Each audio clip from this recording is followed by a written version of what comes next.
Today we'll talk about how can you disable uploads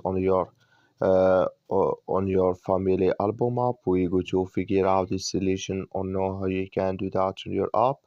So you just follow these ways, then it's going to work with you. So all you have to do, you just go down here. You click here on settings down here, just click on it. So then it's going to take you to next step here. It's going to show for you like this. Then all you have to do now, you just go down here. So you keep going down here. You come here to allow album member uploads. You just click on it here. Then you come to next step here. It's going to show for you like this. You come here to uploads. You just click here in this sign or this color. So then you click here on OK. Like you see color, it's gone. That's mean here uploads disable with us now. That's all you have to do. That's all. Thank you for watching. Don't forget to support us by like